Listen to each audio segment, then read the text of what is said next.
music. సంతోషమంతా ఎగిరే పక్షులుగా కొంటూ ఉన్నారు సరదా.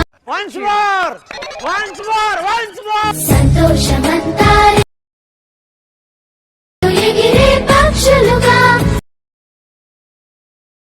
కొంటూ ఉన్నారు మోసీను. ಆಗ ಒಂದೊಂದು ವೀಡಿಯೋ ಇಂಪೋರ್ಟ್ ಆಗ್ತಾ ಇಲ್ಲ ನೋಡಿ ಫ್ರೆಂಡ್ಸ್. ಈಗ ಈ ವಿಡಿಯೋನ ಇಂಪೋರ್ಟ್ ಆಗ್ತಾ ಇಲ್ಲ, ಇದೇ ಥರ ಪ್ರಾಬ್ಲಮ್ ಬರ್ತಾ ಇದೆ ನೋಡಿ. ಈಗ ಬರುತ್ತೆ ಈ ರೀತಿ ಬಂತು. ಈ ರೀತಿ ಬಂದಾಗ ಕ್ಯಾನ್ಸಲ್ ಹೊಡೆದು ವಾಟ್ಸಪ್ ಗ್ರೂಪ್ಗೆ ಜಾಯ್ನ್ ಆಗಿ ವಾಟ್ಸಪ್ ಗ್ರೂಪ್ನಲ್ಲಿ ಎಲ್ಲ ಅಪ್ಡೇಟ್ ಕೊಟ್ಟಿದ್ದೀನಿ. ಇಲ್ಲಿ ನೋಡಿ ಫ್ರೆಂಡ್ಸ್, ಇದೇ ಥರ ಎಲ್ಲ ವೀಡಿಯೋನು ಇಂಪೋರ್ಟ್ ಮಾಡಿಕೊಳ್ಳಿ ಫ್ರೆಂಡ್ಸ್. ಯಾವುದಾದ್ರೂ ವೀಡಿಯೋ ಎಡಿಟ್ ಮಾಡೋಕ್ಕೆ ಬೇಕಾದರೆ ಇಂಪೋರ್ಟ್ ಮಾಡಿಕೊಂಡು ಎಡಿಟ್ ಮಾಡಿಕೊಳ್ಳಿ ಫ್ರೆಂಡ್ಸ್. ವಾಟ್ಸಪ್ ಗ್ರೂಪ್ನಲ್ಲಿ ಇಂಪೋರ್ಟ್ ಮಾಡಿಕೊಳ್ಳಿ. ಒಂದೊಂದು ವೀಡಿಯೋ ಬರುತ್ತೆ, ಒಂದೊಂದು ವೀಡಿಯೋ ಬರೋದಿಲ್ಲ. ಬರಲಿದ್ದು ವೀಡಿಯೋನ ಈ ಥರ ಇಂಪೋರ್ಟ್ ಮಾಡಿಕೊಂಡು ಎಡಿಟ್ ಮಾಡಿಕೊಳ್ಳಿ ಫ್ರೆಂಡ್ಸ್.